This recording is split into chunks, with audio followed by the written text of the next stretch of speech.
Hello. Hi, my name is Ashmin Beharrie, and I did my informative speech on Johann Sebastian Bach. So I just want to start off by going over that Johann Sebastian Bach was the youngest out of 8 children. Both of his parents were musicians. So many people actually say that it was in Johann's destiny to become a musician himself. He was actually a great violinist, composer, and an organist. He also sang very well as also. Bach actually found tragedy at a very young age. At the age of 10, he lost both of his parents, but he was taken in by a brother named Johann Christoph. It is believed that Johann Christoph actually, helped Bach throughout the rest of his musical training that his parents, couldn't see out. Even though he found tragedy at a young age, he also found success at a young age.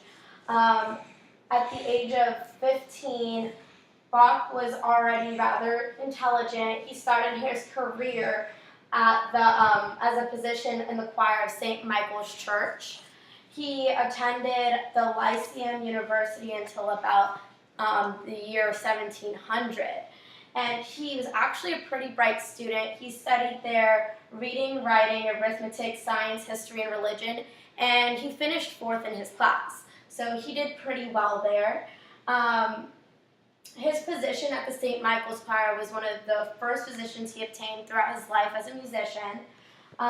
In 1703, he later on went on to becoming an organist at the St. Boniface Church. In 1708, Johann actually got married to his first wife, which was his cousin, Maria Barbara. 1 year into his marriage with Maria Barbara, Johann actually went on to another position where he earned a higher wage. He was an organist and a concertmaster at the court of the Duke of Weimar. So, he went on and he became more successful throughout his life through his music. He stayed at this position for a few years, but later on, Bach moved on to the court of Prince Leopold. Over his many years in the court, Johann composed various pieces of music. He composed music for solo keyboard, singular instruments, as well as duets. He made, but one of the things that he really strived for the most was composing things for his instruments, which were more, organ pieces, violinist pieces, things of that nature.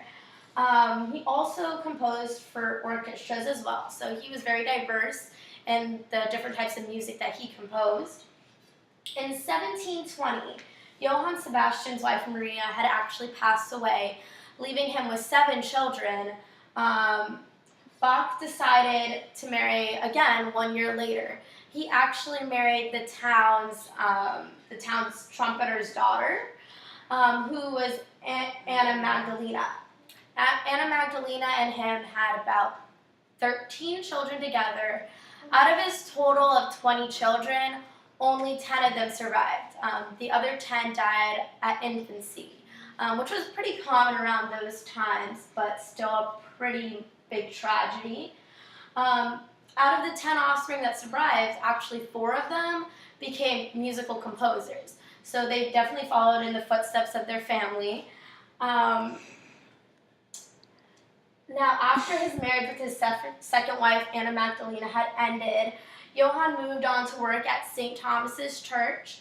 He arranged music for 4 of the main churches in the town, actually, and he served as an organist and teacher there. So he was pretty involved in that church until pretty much the rest of his life.